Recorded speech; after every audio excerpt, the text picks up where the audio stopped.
20 bilhões é o tamanho do mercado, 20 bilhões de reais com 100 mil empresas. Eu quero saber, Lílio e Rod, que mercado é esse? Vocês têm ideia de que mercado é um mercado de 20 bilhões que cresce, hein, anualmente?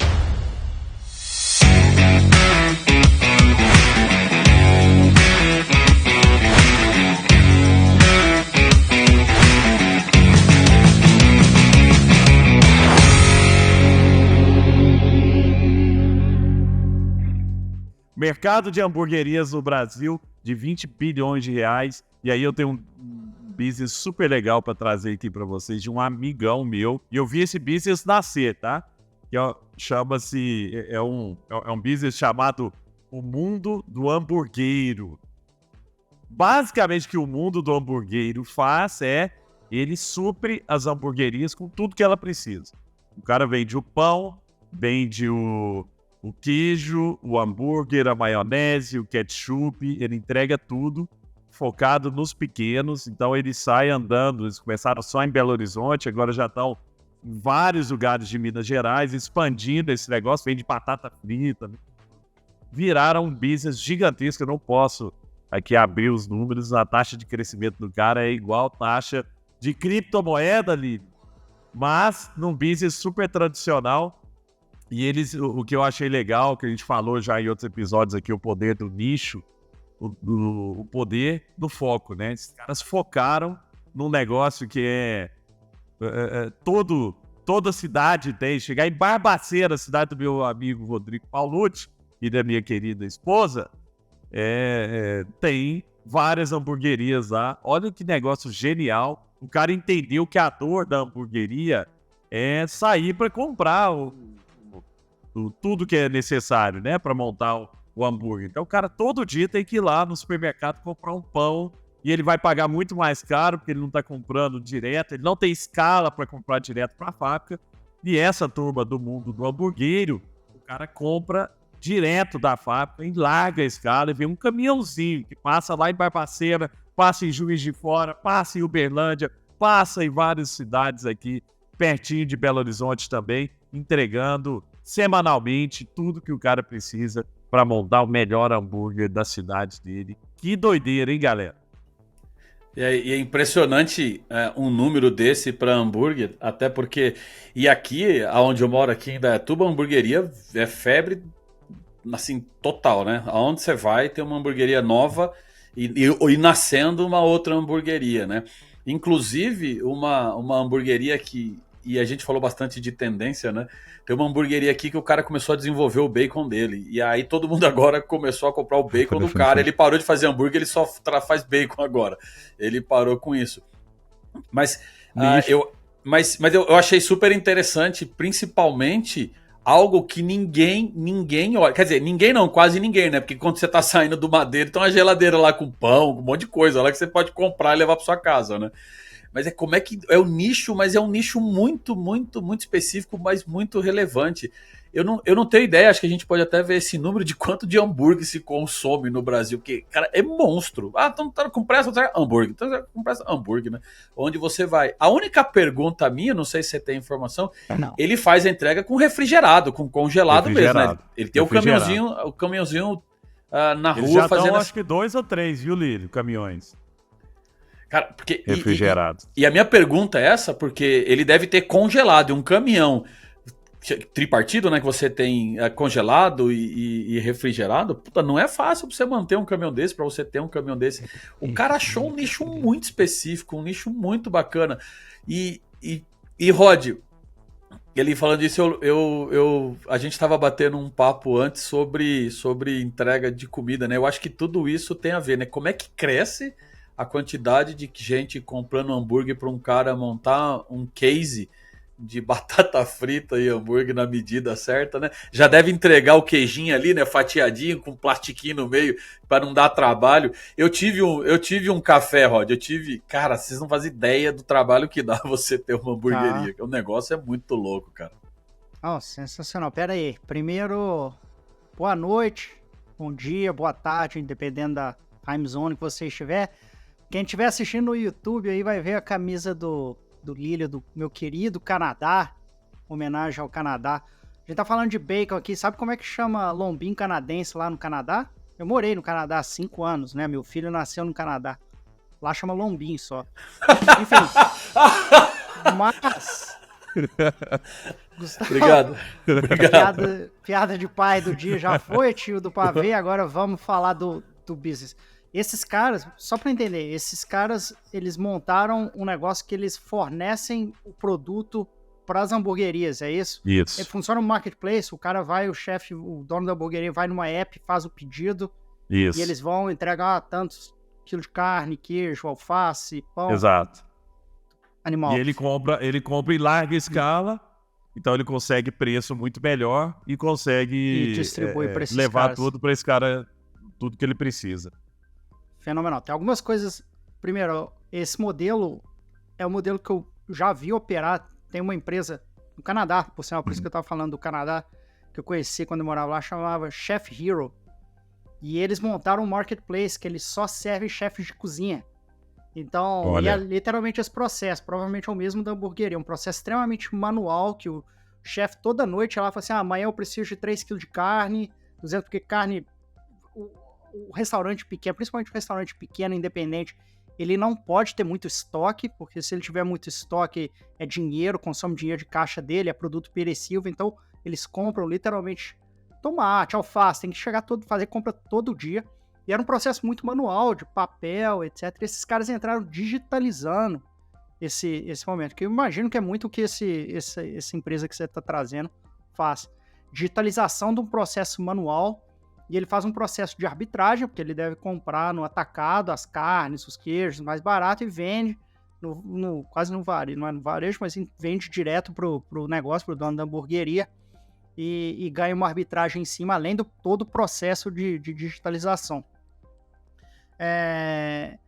Tem uma outra empresa que eu acho interessante, eu acho que tem algumas coisas dentro desse modelo de negócio que eu gosto muito. Primeiro, você está resolvendo uma dor muito grande pro dono da hamburgueria, muito específico, a gente tá falando de nicho.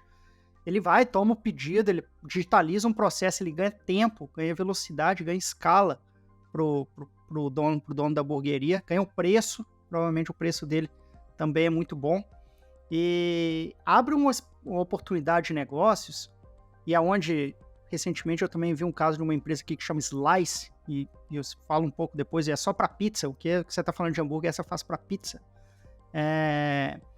Você está oferecendo pro hambúrguer, o dono da hamburgueria, que é independente, não é o McDonald's, não é o Burger King, mas é o dono da hamburgueria de bairro, a mesma oportunidade de ter processos, preços de uma grande empresa, de uma grande marca. Você está levando o game, né, o jogo desse cara. E o grande segredo de escalar um produto desse, uma empresa desse, você começa com esse problema específico, eu vou te trazer a demanda, etc, mas você tem uma audiência ali, você vai ter quantas mil hamburguerias que são os seus clientes, e depois você começa a resolver outros problemas dele. Provavelmente esses caras não têm sistema financeiro, provavelmente esses caras têm problema de geração de demanda, que não é só o iFood, como que vai gerar o processo. É um modelo super interessante. Imagina se você coloca a maquininha, né, na mão do cara, a sua maquininha, pagamento, e eu te dou o crédito para fluxo de caixa, eu te dou, você compra de mim com crédito que eu mesmo te dou, né, e aí você cria um ecossistema em volta daquilo ali que é muito maior, né, da linha de produtos. É complexo, obviamente a operação dessa não é simples de ser feita, mas a partir do momento que você tem a confiança, que você ganha o processo, o consumidor, o cliente, né, no caso a hamburgueria, a introdução de outros produtos ali fica muito mais fácil. É o que o Chef Hero fez, essa empresa, eles levantaram na época 15, 20 milhões de dólares, depois levantaram uma outra rodada, isso pré-pandemia. E tem uma outra empresa que eu conheci, coincidentemente, chama Slice, faz exatamente isso para pizzarias de bairro. Então você tem o Uber Eats, DoorDash, que você vai comprar o Domino's, que você compra direto, e esses caras eles fazem a hamburgueria, a pizzaria de bairro. Que também é um mercado monstruoso. E eles geram a demanda para a pizzaria de bairro, mas ao mesmo tempo fornecem os sistemas e toda a infraestrutura por trás. Eu penso muito esses caras como o Shopify da hamburgueria, né? O Shopify da pizza. Ele proporciona... O Shopify, o que ele faz? Ele proporciona para a loja independente os mesmos sistemas e infraestrutura que a Amazon tem. que um Mercado Livre tem, que um competidor com muito caixa tem. E esses caras fazem isso. Ele tá, no final das contas, ele tá proporcionando para a hamburgueria de bairro, para o dono da hamburgueria, conseguir competir com o McDonald's, com o Burger King, no alto nível, fornecendo a infraestrutura. Ô, Rod, sabe quem que eu lembrei aqui também, ô Lílio? Eu sei que você tem informação relevante aí para trazer pra gente sobre esse mundo do hambúrguer, mas tem uma empresa do Triângulo Mineiro que é muito grande, meus vizinhos lá de Uberlândia, que é o Martins. Martins já chegou a ser, não sei se ainda é, o maior atacadista do Brasil. E o que eles fizeram, que eu achei que foi muito inteligente? Eles criaram uma rede de supermercados chamada Rede Smart. Então, o supermercado de Araguari, muito tradicional, chamado TJão, ele passou a fazer parte da Rede Smart. Um dia eu tava lá em Herigueri e falei com o dono. Ele falou assim, cara, eu falei, por que você mudou pra Rede Smart? Virou outro supermercado. Ele falou, Gustavo, eles me ajudaram a fazer o projeto do supermercado novo. Eles me ajudaram, então o arquiteto, a bolar, eles bolaram toda... Porque tem uma lógica de arquitetura em supermercado de inteligência, né? O que tem que ficar no fundo, onde fica a padaria, onde fica o negócio. Os caras trouxeram todo esse estudo. E além disso, tem várias lojas, tem boticário lá dentro, é tipo um avanço, né? Lá, por lá. Depois, eles financiaram a obra do supermercado. Então é isso. O Tribanco, que é o banco do Martins, financiou a obra. Depois, eles colocaram os aparelhinhos, as maquininhas aqui, os POS no caixa, o sistema no caixa, montaram tudo para mim. E depois eu consigo comprar em larga escala no meu supermercado, como se eu fosse um supermercado grande, porque o Martins é um grande atacadista, ele chega lá e fala, preciso de Omo. Ele não negocia mais direto com a Unilever, porque ele tem pouco volume. O Martins negocia em alto volume com a Unilever, consegue preço melhor para ele, que faz parte dessa rede. Então, é isso que você está falando, né? O poder da escala e o poder de ecossistema, assim, quando você entrega valor, entregando mais do que sendo só um fornecedor, né? Você começa a entregar soluções de um ecossistema para aquele cara que não tem condições, porque eu acho, gente, que nós temos dois caminhos quando a gente fala de ecossistema. O primeiro caminho é, ou eu sou grande o bastante para montar o meu próprio ecossistema, quer dizer, eu tenho uma rede de distribuição que agora o mundo do hamburguero vai poder montar o próprio ecossistema dele, ou o segundo caminho é eu vou fazer parte de um ecossistema. Quer dizer, putz, vou entrar dentro de uma rede smart, ou vou fazer parte de um ecossistema que já existe, porque alguém tem mais escala do que eu tenho. Porque se você ficar no meio, que não faça nem parte do ecossistema, nem tem o meu ecossistema, a sua chance de desaparecer é gigantesca. É isso, Lílio? Você que é um expert em ecossistema? E eu queria um case de ecossistema e um antes do que a gente está falando, o cara olhar o nicho e como isso é importante. Praticamente 25 mil unidades de hambúrguer são consumidas por dia no Brasil. Caramba. Cara, o número é gigantesco. Ó, comparado ao ano passado, o consumo subiu 62% esse ano do que já foi consumido o ano passado. E aí, pensando exatamente nisso, no ecossistema e o que fazer e etc., a Hellmann's lança uma hamburgueria digital e você consegue comprar e ter toda uma experiência dentro de uma hamburgueria que se chama Hellmann's. Justamente isso, né? E a gente fala bastante a gente fala bastante disso, Rod, sobre ecossistema, principalmente porque tem que ser, e eu afirmo por causa já desse... São 26 anos fazendo isso, Gustavão. P&D, R&D, inovação. Comecei cedo, comecei com 14 anos, cara. Logística, automação, cara. E ecossistema, quando a gente fala disso, é essa colaboração. Então, quando o cara olha que 25 mil hambúrgueres são consumidos por dia no Brasil e que a Hellmann's foca em ter um digital para hambúrguer e que você consegue, através dos dados, ter a informação e para onde ir e como conectar, como que um cara monta um supermercado junto de um ecossistema que você falou, tem Boticário lá dentro. O Carrefour aqui de Indaiatuba acabou de inaugurar uma loja, uma lavanderia dentro dele, porque todo mundo tem, todo supermercado agora tem lavanderia dentro, cara. Em Indaiatuba, todo supermercado, antigamente era cafeteria, né? A cafeteria na saída do supermercado, né? Agora é lavanderia. Então, você vai no Pão de Açúcar, tem gente lá lavando roupa. Você vai no Carrefour, tem gente lavando roupa. E engraçado que o cara criou um ecossistema no supermercado, que eu acho que é muito disso da facilidade que essa empresa de hambúrguer trouxe, que é, você compra, você tem o pagamento ali automático, que você mesmo faz sua cobrança, né? Você vai ali no caixa automático, você paga, você bipa você mesmo, coloca na balança para verificar se o que você está comprando bate com o que você pegou e você está pagando. Você sai, deixa a sacolinha ali no armário, entra na lavanderia, põe sua roupa ali, ou pega sua roupa que você já deixou e vai embora. Cara, ecossistema total. E o Plus ali, que eu acho que é um negócio doido, se você não quiser levar sua compra, você põe um tagzinho, avisa, principalmente no Oba, que é uma rede de hortifruti que tem aqui no interior, você deixa ali, o cara entrega na sua casa. Cara, você. Não é. Vai além do ecossistema, né? O cara parece estar adivinhando o que a gente quer. Mas os números são gigantescos. O atendimento dessa da Helmas que eu falei é 100% online. E os caras entregam no raio de 7 km, eles estão no Itaim Bibi ali, né? Ô Lírio, deixa eu trazer um caso interessante. Gostei muito dessa história, eu não sabia, viu? Do business da Helmas e como eles estão olhando, né, para o ecossistema mesmo, né? E aí eu vou falar da outra parte agora, né? Tem uma turma também de Araguari, a grande Araguari, que começou, e eles são amigos de infância ali, tá? Eles começaram com uma loja de brinquedos lá em Araguari. O mercado de brinquedos hoje no Brasil é um mercado de 9 bilhões de reais, e cresce aí, cresce todo ano. Cresceu acho que 7% no último ano para cá. Se você olhar o que esses caras fizeram, eles eram uma loja de brinquedo em Araguari. E eles entenderam que eu não tenho escala e não vou conseguir crescer. E, ao mesmo tempo, estavam vindo os players digitais. A Amazon, Mercado Livre, vendendo brinquedo para quem mora em Araguari. Então o cara só tinha desvantagem. Pô, eu tenho a loja aqui, o cara entra na internet, compra online e eu só perco. E aí eles decidiram, então, entrar em todos os marketplaces. Entraram no Magalu, na Americanas, o Mercado Livre, todos os grandes marketplaces têm lá loja de brinquedo. Hoje você chega em Araguari, eles têm um galpão gigantesco, tem galpão em São Paulo.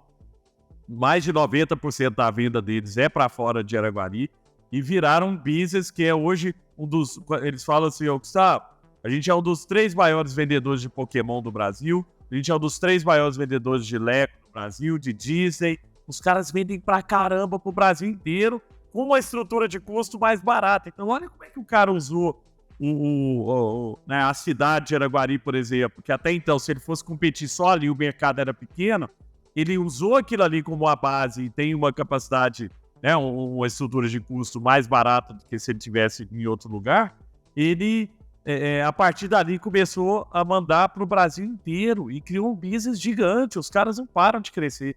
O galpão dele, sério, toda vez que eu vou lá, os caras estão maiores. Então, olha também como o pequeno pode olhar para essas oportunidades e falar, poxa, cara, será que tem algum player que eu posso me conectar? Naquela história do tubarão, Rod, você sempre tem o tubarão grandão e tem um monte de peixinho nessa sardinha. Não, tem um peixinho do lado do tubarão que fica com medo só o resto, né, que sobra do tubarão. Pô, será que também para o pequeno ele não deveria estar olhando a oportunidade e falar, pô, quem que é o player que está montando o ecossistema para eu me conectar nesse player e comer ali um pedacinho da migalha desse ecossistema gigantesco? E qual que é a chave, Gustavo, desses caras? Por que eles são o terceiro maior vendedor? Eles têm um produto próprio? O que faz eles se destacarem em relação... Eu tenho uma hipótese aqui, mas eu queria ouvir. Isso. Não, escala. Eles começaram a ganhar escala para algumas coisas e aí ele tem deal direto. Então hoje ele tem deal direto com a empresa lá do Pokémon, muito parecido então com o que a ReHap tem. Ele entrou numa loja. Por quê? Ele entrou antes. Ele começou a entrar no começo dos marketplaces. Quando o Magalu abriu, ele conectou no Magalu. Tá. Quando não sei o que abriu, ele conectou. E ReHap e outros ficaram mais à parte, né? Como nos Estados Unidos também, né? Os grandes players de brinquedo, muitos decidiram não entrar nos marketplaces por causa do tamanho também e margem e tudo mais. Então, esse cara, a única opção que ele tinha de crescer era essa, né? Uma das poucas opções. Ô, Rod, eu vou só colocar uma podcast que você pode ajudar. Tem uma empresa, uma loja, Toys R Us, não lembro. Toys R Us. Que focou só na Amazon e quebrou, né? E fechou, né? Porque eles vendiam só num canal e tinha exclusividade. Não, era assim a história? Não, eles tinham loja física, né? Ela entrou em concordata, em falência.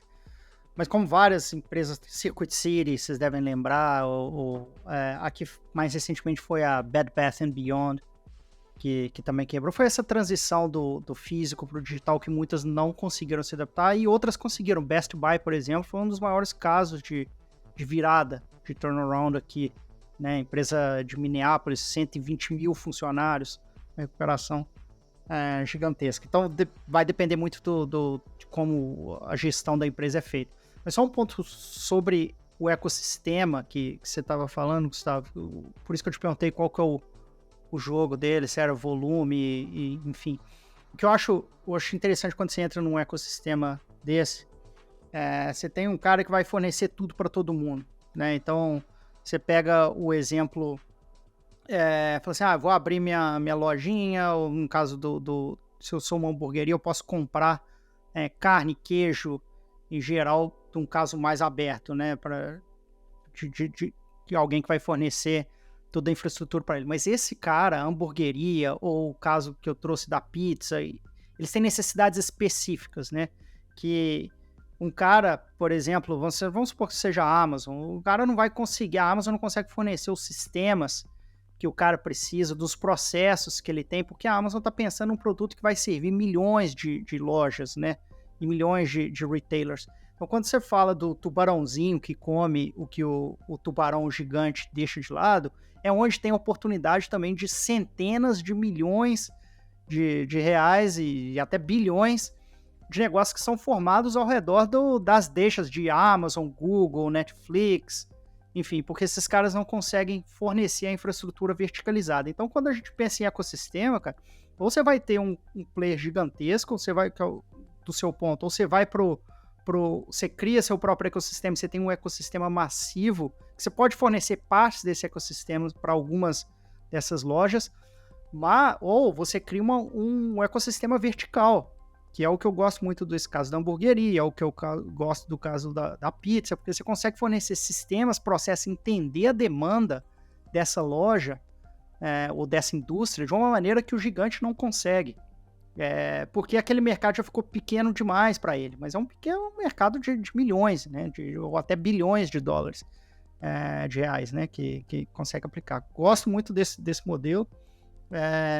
Tem uma dificuldade natural de colocar esse modelo de pé para rodar, porque você vai precisar ter uma escala de hamburgueria muito grande, ou pizzaria muito grande, e vai ter muito questionamento. Muitas vezes o investidor, ele vai vir, ele vai precisar levantar capital, o investidor vai falar, porra, mas o total addressable market, né, o mercado, não é tão grande, quantas hamburguerias, como é que você vai escalar isso depois?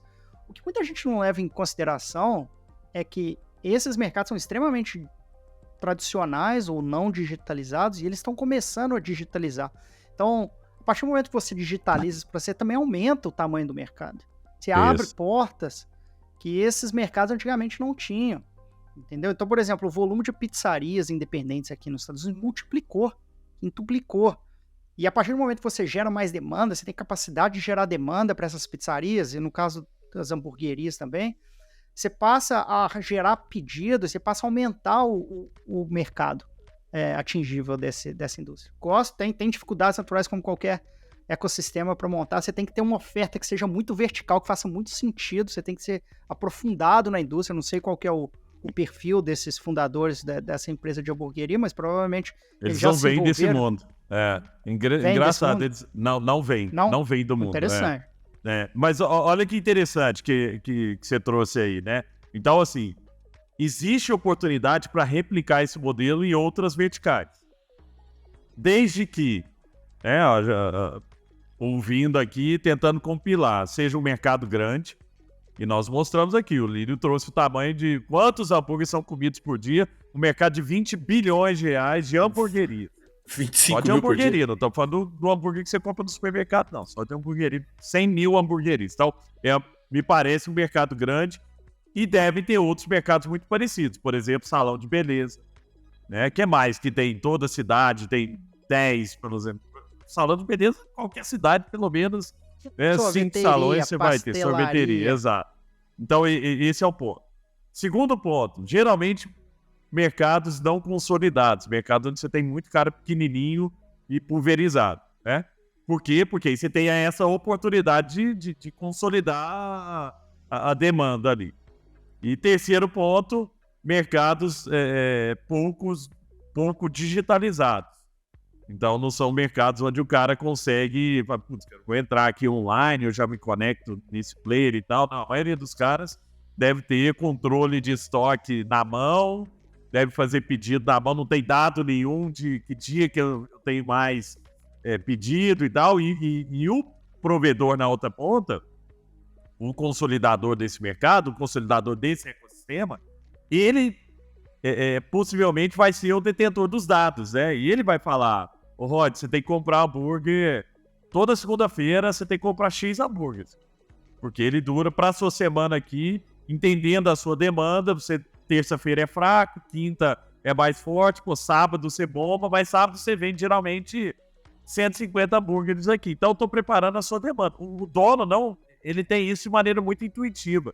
Eu lembro uma vez que eu dei palestra no interior de Minas aqui com um cara que é dono de 7 lojas da Coach, calça jeans da Coach, em Belo Horizonte. Todos os shoppings de Belo Horizonte. Eu falei, qual que é o seu maior desafio? O meu maior desafio é dados. São os dados. Por quê? Porque no BH Shopping, que tem um determinado perfil, o maior shopping de BH, eu tenho que comprar determinado tipo de calça. Mas o Pátio Savassi, que é mais jovem, aí é outro tipo de calça. Quando eu vou pro Diamond, que é um poder aquisitivo maior, é o pessoal mais velho que compra. Então é outro tipo. O cara faz tudo isso na cabeça, na época, né? Isso deve ter 5, 6 anos que eu falei com ele. Hoje, você tem ferramenta de BI que te fala, compra mais calça sem sucar. Então eu acho que existe, para mim, a maior oportunidade, olhando todos essas características que a gente trouxe aqui, é do consolidador entender esses dados, Lili, e começar a falar para você, né, putz, cara, você precisa desse tipo de pão que é mais barato, às vezes para você faz mais sentido do que um pão caro que seu hambúrguer não sai um hambúrguer mais caro, né, ou um hambúrguer com essa especificação aqui, né, esse é o tipo de coisa que eu acho que a indústria tende a usar mais como diferenciação de ecossistema, né? Porque uma vez que você amarrou esses dados, é muito difícil. Você gera um lock-in muito grande, né? Em volta de você. E eu acho que é uma dificuldade, um desafio atual, esses dados e como fazer isso. Por isso que é escalável. Hoje eu estava conversando com o Lucas, um conhecido que saiu da B2W, que saiu da Americanas, ele vai fazer um período sabático, a gente estava fazendo um bate-papo sobre isso, né? Quais são as dores da logística. Ele trabalhava com logística lá, 1.800 lojas ele cuidava, e o tamanho e tudo que começou a acontecer, e a gente estava falando sobre exatamente isso. A loja A que tem o produto A, mas é na B que está vendendo mais o produto A e ele não tem naquela loja. Então como é que ele faz o produto chegar lá? E como é que os dados ajudam isso? E o case, eu estava olhando aqui, o da hamburgueria, o Mundo Hamburguero, tem de tudo, né? O cara tem saco plástico, espátula, o cara tem de tudo aqui. E quem aqui não chegou, eu fui na hamburgueria semana passada, aqui, uma que tem aqui em Indaiatuba, que a gente gosta bastante, fiz o pedido, 5 minutos depois, o que o cara fala? Não tem o ingrediente tal. Pô, imagine minha filha, de 11, de 13 anos, pensaram, olharam, escolheram no cardápio, e não sei o que tem, e já não tem mais cardápio físico, aí pega QR Code, acha o celular, acha o hambúrguer, era 3 horas lá, escolheu. Não tem. E só falou depois, quando o cara voltou. Porque na mão do cara que fez o pedido, ele não sabia que não tinha aquele ingrediente. Foi na hora ali, porque é muito difícil você controlar uma cozinha dessa, o que você tem dentro da cozinha. Então, se os dados estão com o cara que está te fornecendo, o cara que está te fornecendo te fala, meu amigo, você está consumindo de mim tanto de produto. Essa semana aqui você não consumiu nada. Se você não pegar nada até sexta-feira, você vai ficar sem. E isso hoje, para mim, e a gente falou bastante de tendência em tudo, e aproveitando o case, é o maior desafio que tem. É como é que a gente garante que o estoque, que o produto está no lugar certo, na hora certa, e ele não precise viajar desnecessariamente. Só que quando a gente fala dos dados, eu até estava conversando com o Rod um pouquinho antes, a gente estava batendo um papo, e eu falei para ele um número de uma pesquisa que é feita e fala, ó, 81% das pessoas que foram entrevistadas sente que é inevitável que percamos alguma privacidade no futuro por causa de alguma nova funcionalidade e tecnologia, dos dados que você vai tirar. E eu falei isso porque nessa conversa com o Lucas lá, que eu tive hoje, é muito difícil você conseguir acessar o dado da empresa. A API não funciona, o seu sistema não conecta com o meu sistema. Então, a gente olhar esse ecossistema e colocar o dado no meio e falar, ó, a informação que está aqui vai servir não só para você como consumidor, mas vai servir para o fornecedor do pão, para o fornecedor da maionese, para o fornecedor do brinquedo. Aonde que vende o maior brinquedo, o Lego ali, X ali? Onde que é a loja que vende mais? Ou qual que é o período que ela vende mais? Só que com quem que está esse dado? Então, o ecossistema somado ao dado, e a gente vai falar de novo, que a gente já falou nos todos os episódios, blockchain. Como é que a gente junta tudo isso e fala, cara, aqui tem uma informação relevante. E só para... Eu vi que o Rod, ele deu um espasmo, ele ia falar, e eu não deixei.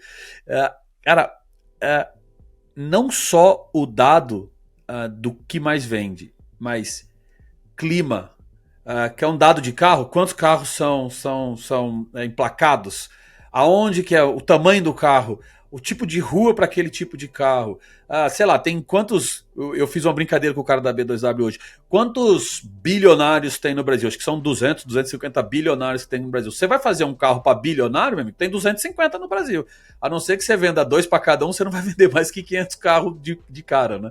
Então o dado te direciona, né? Mas, Gustavo, até para deixar, eu não acho que a gente ainda está usando o dado no seu potencial máximo. O que esse cara da hamburgueria fez, o que esse cara do brinquedo fez é usar o dado no seu potencial máximo. Não, né? então, não, mas aí que eu queria dar o disclaimer, Lili. Eu não acredito que os dois usem, tá? Não sei. Mas eu não acredito que eles não têm esse perfil ainda. Então, eu acho que eles têm o ecossistema, têm a oportunidade na mão, mas eu não acho, pelo menos o Edu lá da hamburgueria, do mundo da hamburgueira, que eles estão nesse nível.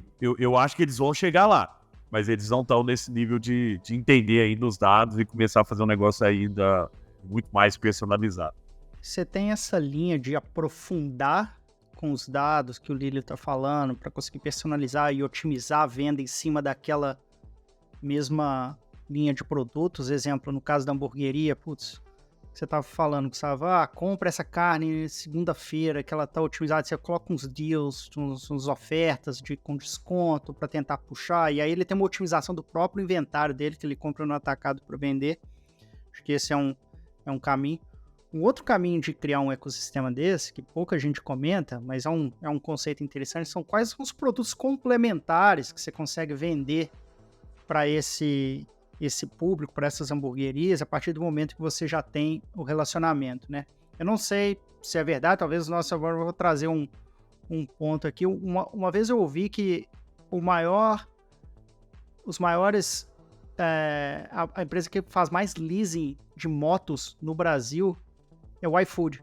Eu não sei se os nossos amigos do iFood podem confirmar ou negar essa informação, mas pensa no volume de motoboys que precisam de moto para fazer a entrega dos produtos. E o iFood ou qualquer outra empresa que faz entrega, faz o leasing para os motoboys. E você cria um produto dentro desse ecossistema para os motoboys. Agora, pensa no caso da hamburgueria. Além de carne, pão, queijo, alface, tomate, o que toda hamburgueria compra? Cadeira, mesa, luminário, etc. Você tem uma série de produtos que a partir do momento que você tem um canal de venda, você consegue otimizar e aumentar a sua margem, porque o relacionamento, o custo inicial de trazer aquele cliente para dentro, estabelecer o canal de comunicação e venda, já foi feito. A partir do momento que você tem o relacionamento e a confiança de compra, e o momento de compra, tudo que vem ali vem no topo daquele relacionamento, né? Eu tava dando uma olhada aqui exatamente nisso que você estava falando, Rod, e tem uma uma matéria na Espanha aqui que uma empresa chamada BB, ele garante que é a primeira rede social a pagar aos usuários pelo uso dos dados, né? Que é a primeira rede que vai vai pagar para você. Eu uso o seu dado e te dou dinheiro ainda por causa disso, né? Então, é o criação do ecossistema, o potencial do ecossistema, utilizando dado relevante que a gente acha que não está utilizando, vale a gente depois falar com eles, e ainda remunerando quem está fornecendo o dado, cara. O cara começa a criar um case que, se você deixar usar seu dado, ainda te paga com isso, que poderia ser um cashback, alguma coisa, né? Cara, animal esse negócio que você falou, hein? Baita modelo de negócio. Vender seus dados. E eu até tava tentando colocar o meu para eu entender como é que funciona e etc e tal. Mas imagine que você, além de ser dono do seu dado, né? Além de você ser dono da informação, você consegue remunerar com isso. O quanto vale, Gustavo, Rod, o quanto vale um dado preciso? A gente sempre conversa sobre isso, né? Big Data e Beautiful Data. Para mim, o Beautiful Data é o legal, é o dado bom, é o dado bonito.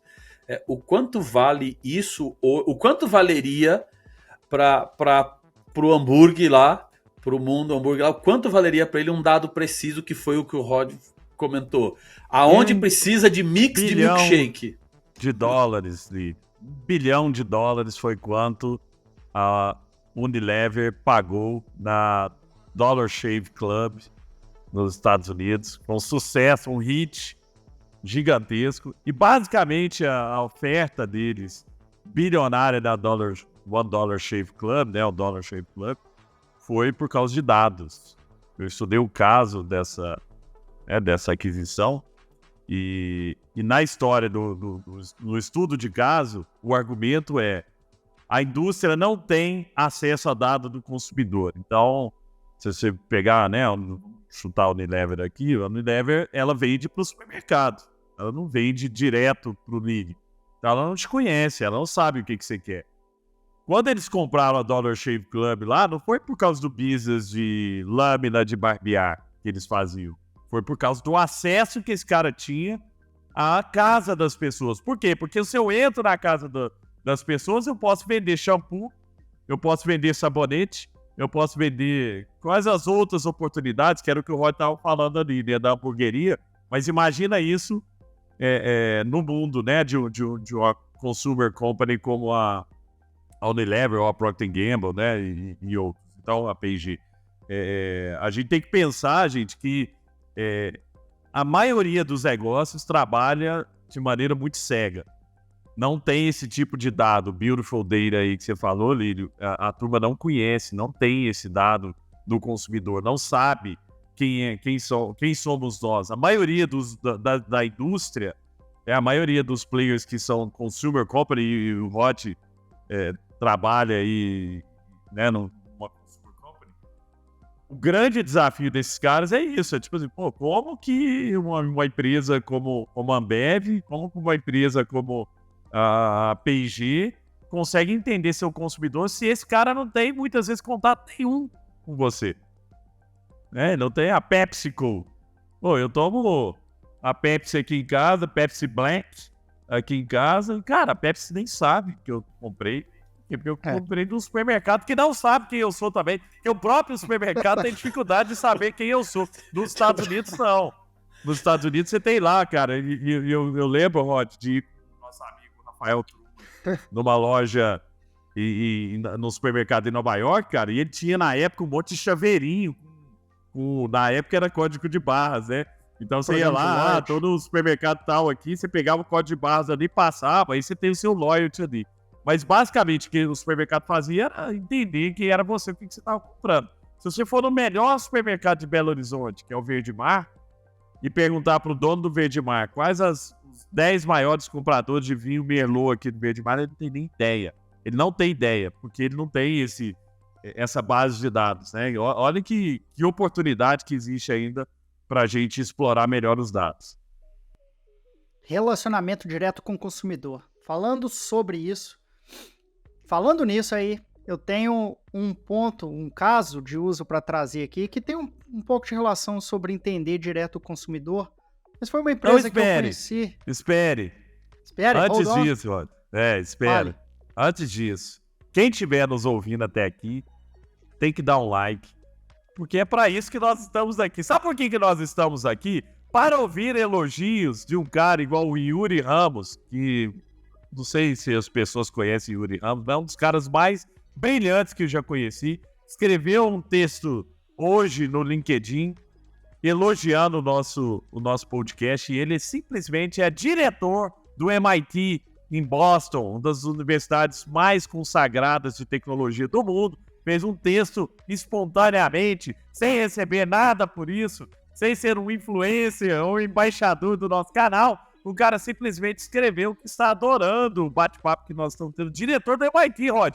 Imagina, Lílio, o tipo de conhecimento que esse cara tem, cara. O tipo de conversa que esse cara participa é outro. A gente tá falando de outro patamar de conversa. O cara escreve um texto elogiando. Então. Eu quase escrevi lá, eu não tenho roupa pra esse elogio dele, não, cara. Cara, eu printei aquilo ali, vou botar num quadro e botar na sala de jantar aqui em casa. Mas é assim, é pra isso que nós estamos aqui. A gente ficou super feliz compartilhando lá no grupo. Então, se você também tá gostando do bate-papo, antes do Rod falar aí o que ele vai falar, que tem certeza que vai explodir a sua mente, dá um like e compartilha, cara. Manda isso pra outras pessoas. Às vezes o cara vai ouvir esse treco aqui e vai ter uma ideia brilhante e vai ser grato por você o resto da vida por você ter compartilhado esse podcast com ele. Mas vai lá, Rod, continue o seu argumento. Falando nisso aí, essa semana eu conheci uma empresa que eu fiquei abismado e fiquei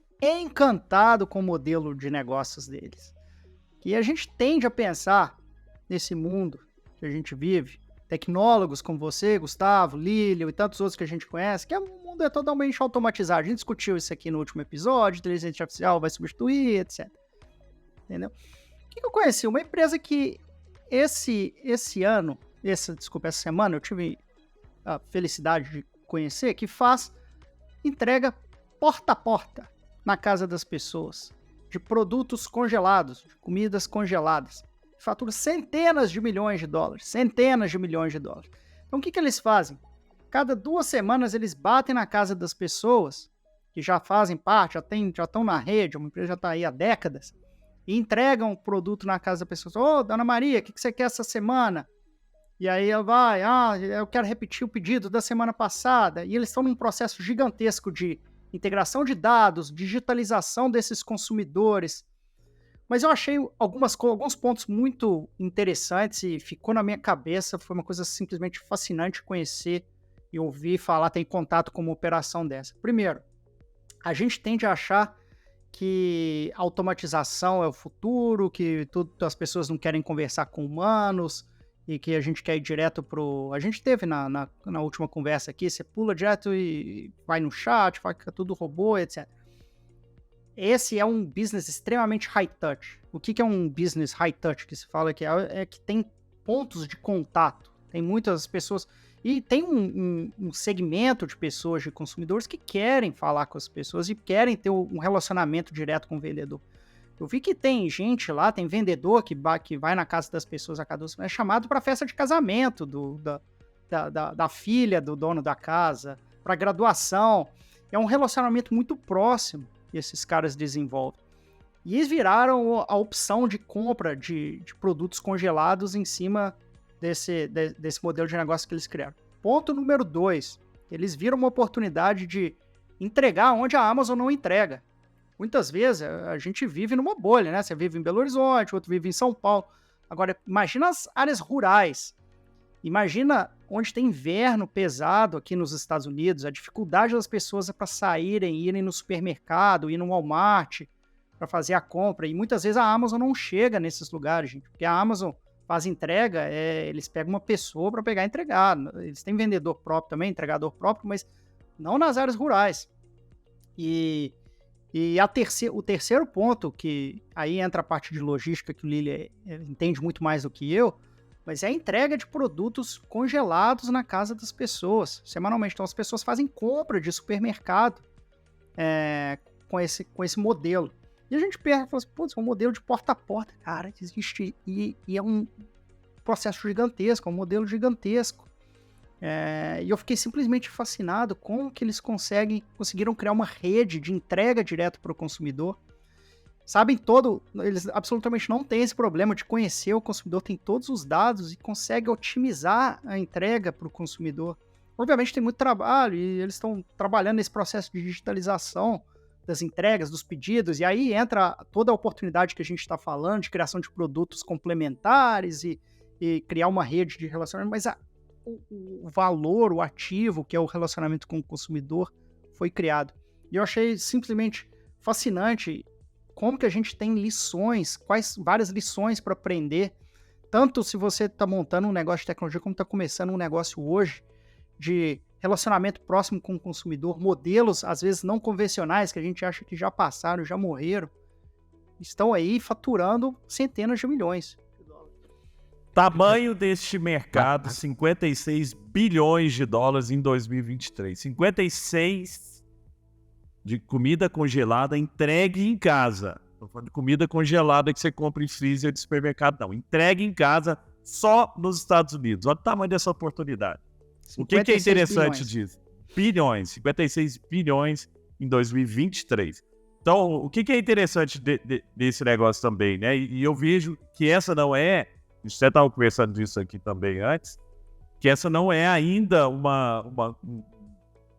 algo que virou realidade aqui no Brasil. Eu acho até, e aí o Lílio pode trazer, que pode ser por causa de logística. É uma logística de congelado, é uma logística muito complexa, para você entregar de porta em porta, né? Imagina isso em larga escala. Mas o que eu vejo nos Estados Unidos, que começou a acontecer, é os super nichos. Então você começa a ter uma empresa focada em te entregar comida em casa congelada vegana. E outra focada em comida australiana, por exemplo, a Marley Spoon, empresa de comida australiana de pré-preparados que está em vários lugares. A HelloFresh, empresa alemã, está nos Estados Unidos também. Butcher Box fatura 600 milhões de dólares, entrega carne congelada na casa das pessoas, só carne. E pensa um negócio, premium. Pensa no nosso dia a dia. Os nossos hábitos alimentares, eles são muito parecidos, cara. Você não fica variando comida. Tipo assim, semana eu vou comer só coisa completamente diferente. Não, aqui em casa, por exemplo, isso é uma rotina. Tem um dia que a gente gosta de comer japonês. É lógico que tem variações, mas a gente faz, geralmente, carne, peixe. Pô, será que ninguém pode olhar pra gente como cliente e falar, sabe, você come carne toda semana? Eu posso te entregar a carne toda semana? Eu entrego aí na sua casa. E não precisa ser uma empresa nacional, uma empresa que às vezes tem sede em Barueri. Não, pode ser uma empresa que tem sede aqui, ó, onde eu moro. Aqui no Alphaville tem uma empresa de carne. Alphaville aqui de Nova Lima, tem uma empresa de carne. Será que essa empresa de carne aqui do Alphaville não poderia chegar e falar, Gustavo, você quer assinar a carne? Você vai me pagar R$300 por mês e eu vou te entregar essas carnes aqui toda semana. Você sempre vai ter carne fresca na sua casa, ou verdura. Gustavo, tem um sacolão em Nova Lima aqui perto de casa. Gustavo, você quer que eu te entregue verduras? Não, a gente pede, eles entregam, mas toda semana eu tenho que pedir. Toda semana eu tenho que ir lá e fazer um pedido de verdura. Toda semana eu tenho que ir lá e fazer um pedido de carne. Toda semana. Poxa, será que a gente não deveria inverter esse modelo para esse modelo americano, que é, eu tenho as opções aqui e você, lógico, você pode ir lá e mudar, mas idealmente, toda semana eu já vou te entregar isso aqui. Qual a dificuldade, Lílio Rocha? Você que é um expert em logística, existe logística para isso? Pelo amor de Deus! Eu tô tentando achar um dado mais recente, mas, de novo, né? Eu até comentei, a gente tá aqui em Indaiatuba tem uma assinatura que é super bacana, é mais ou menos tudo isso que você falou, só que do interior. Você paga R$20, R$28 por mês, tem um grupo de pessoas que pagam. Um senhor, ele alugou um terreno que estava vazio, perdido, ele planta e toda semana ele entrega salada, alface, verdura, rúcula na sua casa por R$28 ele te entrega. Só que você tem que garantir o pagamento para ele garantir a subsistência dele.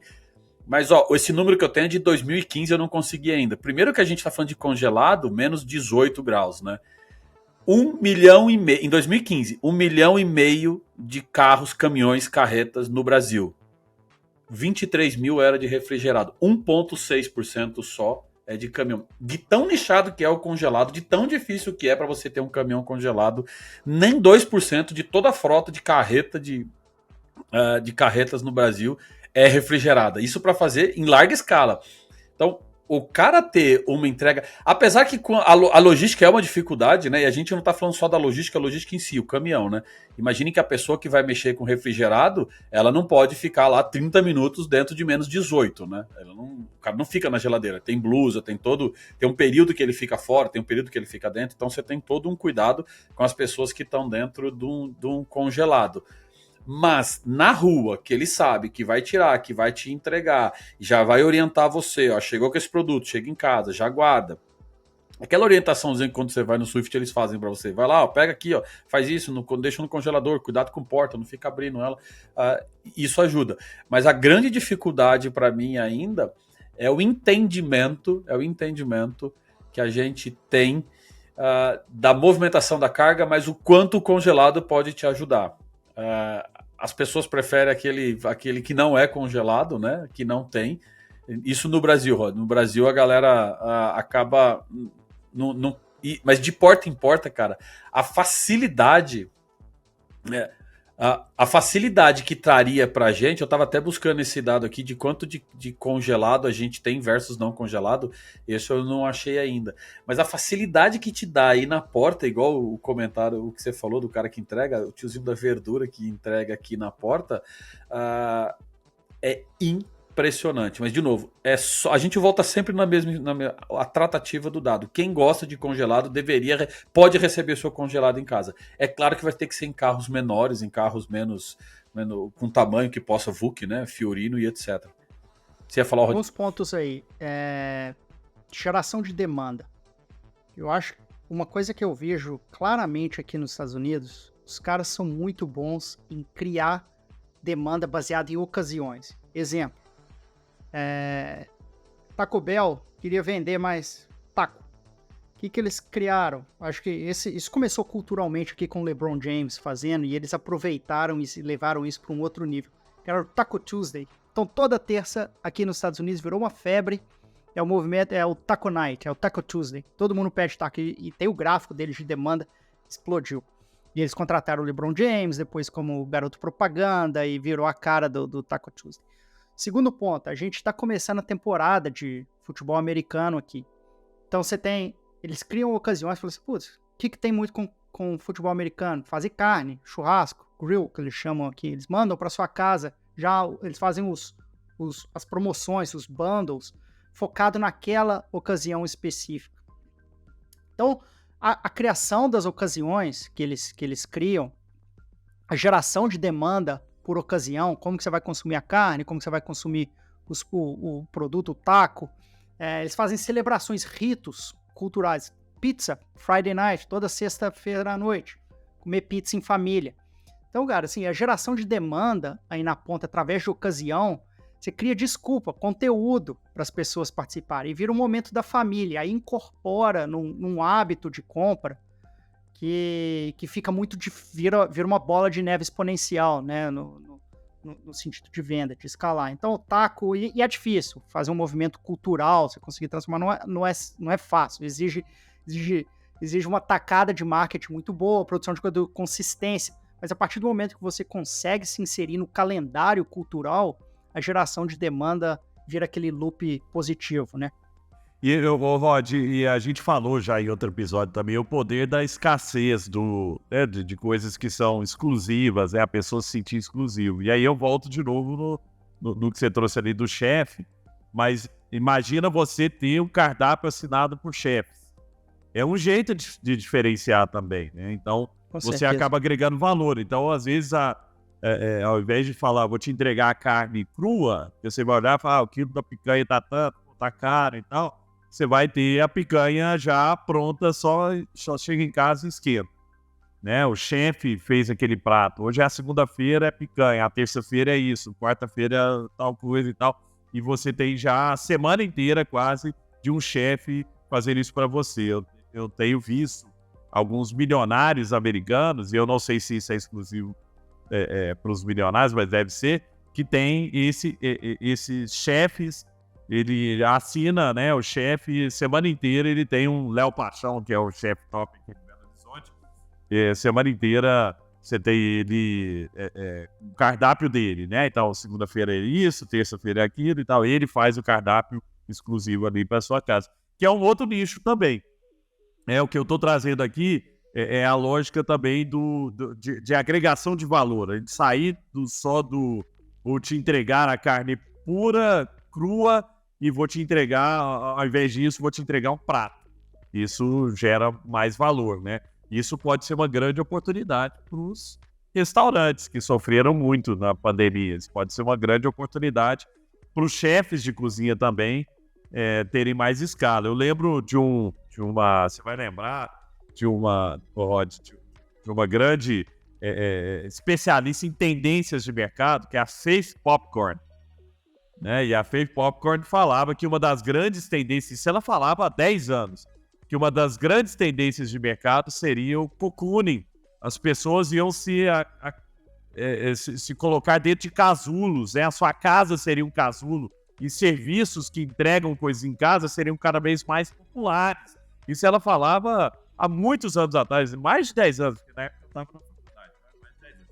E é exatamente o que a gente vê hoje, né? As pessoas querendo serviços que vêm até eles e não mais só eu tenho que ir lá no grande chefe, eu tenho que ir lá no restaurante, eu tenho que ir lá comprar carne.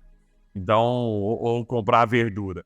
Então, essa é uma tendência que está forte. Na pandemia, lógico que ela acelerou, mas eu acho que ela continua acelerada aí nos próximos anos, que é como que eu gero comodidade, mas sem perder o senso do exclusivo ou sem perder as oportunidades de nicho que estão aí, né? Estão abertas e todo mundo pode... Eu vi outro dia numa rede que está crescendo muito aqui no Brasil, que é só de coisa com ovo.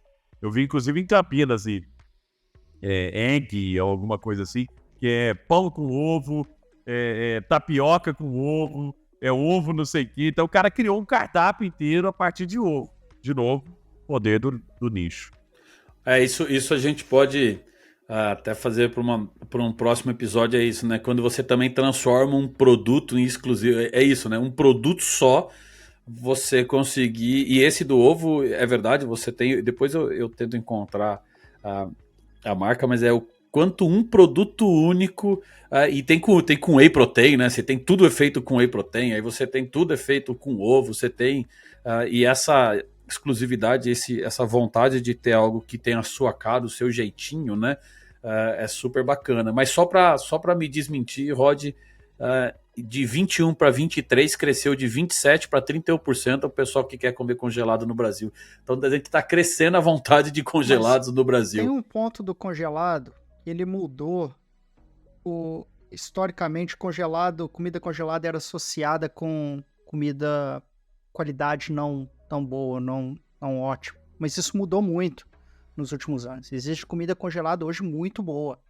E se olha do lado do consumidor, isso eu ouvi numa entrevista do CEO e founder da Butcher Box. Depois a gente pode até colocar o link aqui que eu achei muito interessante. Faturam $600 milhões, assinatura de carne congelada, criam esses momentos, esses contextos aliados com criando um rito familiar para cozinhar a carne, etc.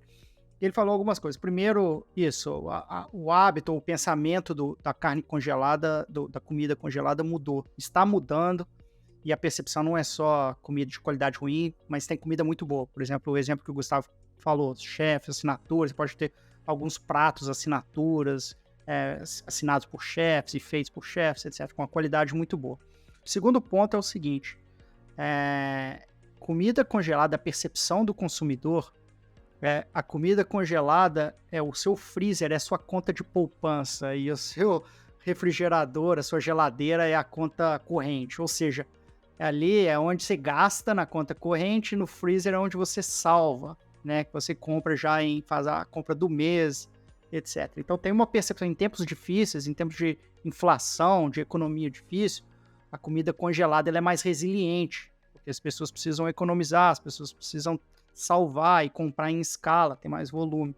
Então tem alguns fatores aí, por isso esse é um dos motivos, Lílio, que cresce provavelmente, não sei no Brasil, mas eu imagino que seja também, esses dois fatores, o aumento da qualidade do tipo de conteúdo do produto, aliado ao fato de ser percebido como poupança, né? Que as pessoas salvam ali em vez de gastar. Produto orgânico, aí entra os dois lados do pêndulo, né? Eu quero tudo orgânico, fresh, fresco, entrego na minha casa agora para eu consumir. E você tem o outro lado que é: não, a situação econômica tá difícil, cara, eu preciso salvar aqui o máximo que eu puder, eu preciso ter congelado na minha casa, entendeu? E quando você consegue aliar uma qualidade boa do produto, economicamente acaba fazendo sentido. E uma coisa aqui pra gente, acho que nós estamos já caminhando pro fim, mas para quem estiver nos ouvindo, né, um conceito interessante que é: quanto mais serviço eu adiciono no produto, mais valor ele tem. Então eu lembro que antigamente minha avó comprava frango vivo, né, para matar. Você comprava o frango e matava o frango. Você quebrava o pescoço do frango, Rodrigo Paulucci, você que nunca foi numa fazenda, era assim.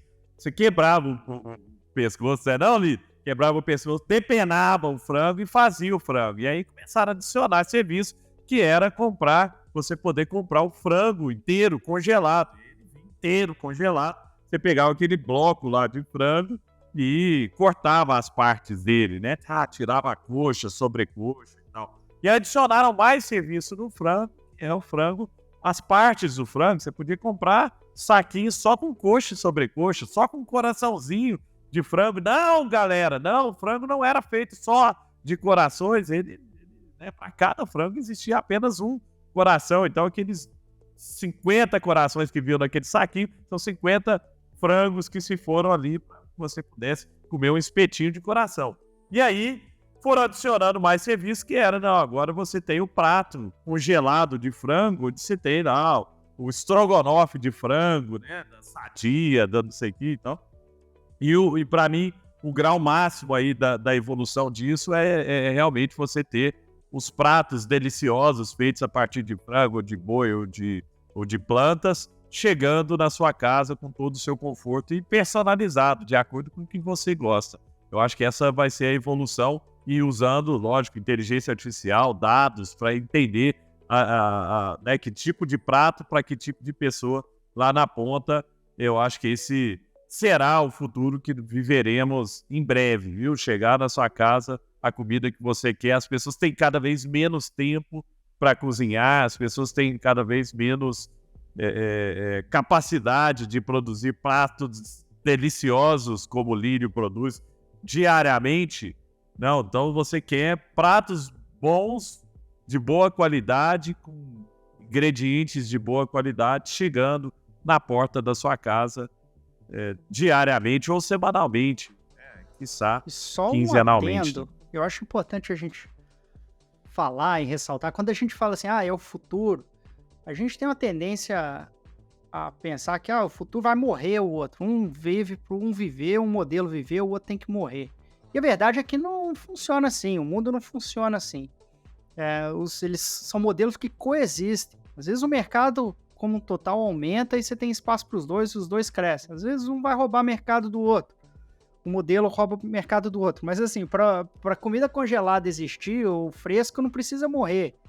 E vice-versa. Então, acho que só um ponto, só um adendo para os nossos ouvintes. E mais, cada vez que a gente vai pro lado da escala, né, a gente tende também a dar mais valor pro lado manufaturado. Então, tudo que esse Jaguar é feito à mão, né?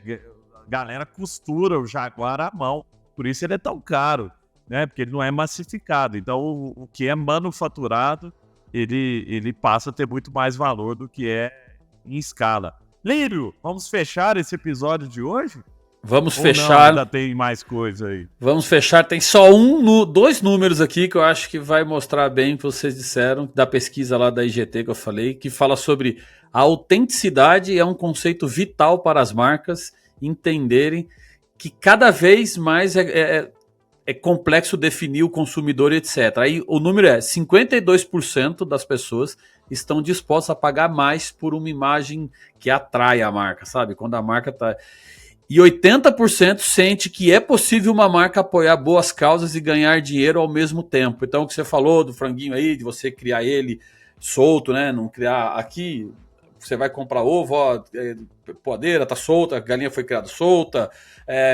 Não sei se maionese Hellmann's, né? Ela tinha essa propaganda lá, né? Que os ovos das maionese Hellmann's eram galinhas que foram soltas. E é mais caro, né, cara? Você deixar a galinha solta ali, etc. E tal. Então, esse controle, essa informação, acho que é super importante. Mas chegamos ao fim de mais um excelente, extraordinário episódio, meus amigos. É um prazer estar aqui com vocês todas. Não, é legal. E aí, ô Lílio, é sempre bom, né? A gente bate um papo super legal aqui e tentamos, lógico, trazer muito conhecimento, muita coisa diferente, cada um aqui na sua realidade. O Lílio que está numa gigante multinacional, maior operador logístico do mundo. O Rodrigo está lá em Nova York com uma visão bem conectada que está acontecendo de novo por lá. E eu aqui das Minas Gerais e Belo Horizonte, trazendo um pouco também do que eu vejo como empreendedor, como investidor. E se vocês têm sugestões de negócios, viram algum negócio que é diferente, algum negócio que sai do padrão, traz pra gente, comenta, manda direct, manda mensagem para cada um de nós aqui, ou do próprio vídeo, quem tá nos vendo no YouTube, manda lá embaixo. Pô, galera, olha que legal essa empresa aqui, ou fale mais sobre esse mercado, que a gente vai tentar sempre se aprofundar, né? E em breve traremos também convidados para cá que possam trazer também visões diferentes. É isso, Rodrigo Paulucci? Exatamente. Muito obrigado a todos meus amigos por nos ouvirem. E é isso. Gustavo, Lílio, obrigado por mais um episódio. Galera, não esquece, dá um like, compartilha com... Vamos fazer um acordo aqui, um acordo entre confrades. Cada pessoa que chegou até esse momento e gostou, manda para 5 amigos. Fala assim, eu acho que você vai gostar de ouvir isso aqui. E fala que parte que você acha que ele deve ouvir. Ajuda a gente. Mostra que a gente tá com alcance legal. A gente tá recebendo umas respostas muito boas e a gente vai continuar produzindo conteúdo de qualidade. Beleza? Fechou? Valeu, galera. Abraço, pessoal. Valeu, pessoal. Até a Alô, próxima. renovadores!